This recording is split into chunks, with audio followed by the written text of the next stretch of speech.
Everyone says Hitler shot himself, that the nightmare ended in a bunker under Berlin. But in 1944, on a night when the sky was red and the city was shaking, I saw something that made death look merciful. It wasn't a weapon, it wasn't a bomb, it was a blueprint for the human mind. My boots echoed against cold concrete as I walked through the underground corridors. The air was thick with cigar smoke and burning oil. Dust fell from the ceiling with every distant explosion. I wore an SS uniform that wasn't mine, carried papers that would not survive a careful look, and prayed my accent would not betray me. This was not a normal spy mission. This was suicide with paperwork. They led me past a room full of officers standing rigid as statues. Medals glinted under flickering lights. No one smiled, no one blinked too long. Fear lived in that bunker. It crawled along the walls like mold. If anyone sensed I was American, I would disappear into the concrete. A steel door opened. The laboratory. I expected rockets, chemical tanks, something loud and obvious. Instead, I found silence and diagrams. The walls were covered with enormous maps of the human brain, thousands of them, labeled by country: Russia, France, Britain, the United States. Each brain marked with circles and notes, fear centers, obedience triggers, aggression nodes. Red lines connected regions like a subway map of the soul. Engineers in white coats adjusted towering radio transmitters. Vacuum tubes glowed like dying suns. Chalkboards were filled with equations about frequency modulation and neural resonance. I heard one scientist say calmly, blind obedience can be induced through sustained exposure. They weren't building a bomb. They were building a signal, a frequency designed to slip past conscious thought and stimulate the emotional core of the brain, amplify fear, suppress doubt, encourage unity under a single voice, broadcast ideology as if it were your own idea. People would believe they were choosing. In reality, they would be responding. On a metal desk, I found a microfilm canister stamped with the project name. Beneath it was a date, 80 years into the future. That was the moment my stomach turned. This wasn't about winning the war, it was about winning the future. They were planning for a world rebuilt from ashes, a world wired with radios, towers, signals everywhere. A world ready to be tuned. Sirens screamed. The bunker shook as bombs struck above us. Lights flickered. Scientists shouted. Concrete cracked like thunder.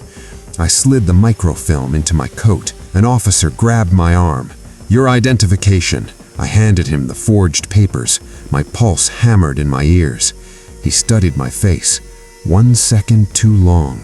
Then an explosion tore through the corridor. The lights died. Darkness swallowed us. I ran. The ceiling collapsed behind me. Sparks rained down. Smoke burned my lungs. Somewhere, someone was screaming. I didn't look back. I couldn't.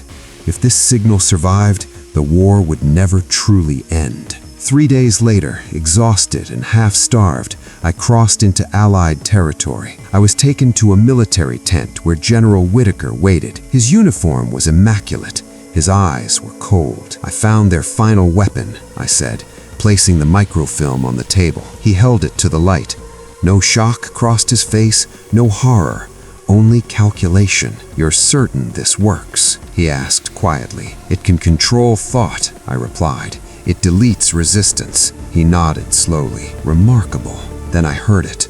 The metallic click of a gun being cocked behind my head. "Elias," the general said, his voice almost sympathetic, "Hitler was a monster. But the idea is stability. No riots, no dissent, no crime. This is slavery," I said. "This is order," he corrected. In that instant, I understood. The United States had not been racing to destroy this technology. They wanted it, refined, perfected, used without uniforms or swastikas, hidden behind progress. The gun did not fire. They didn't kill me. They kept me. I became a ghost inside secure facilities, forced to translate German research into American innovation. Radio evolved into television, television into satellite networks, then into something far more intimate. Signals became smaller, smarter, personalized. Years passed. Towers rose across the country. Devices entered every home. We called it communication, connectivity, freedom of information. But the core research remained the same. Stimulate emotion, dampen critical thought, guide behavior. Fear campaigns during crises, carefully timed broadcasts, emotional manipulation packaged as news. Every advance justified as protection. I told myself it was necessary, that maybe control prevented chaos. Maybe a guided population was safer than a free one. That lie kept me employed. But then I saw the next phase. Portable devices, screens glowing inches from human eyes, algorithms that learned your fears better than you knew them yourself.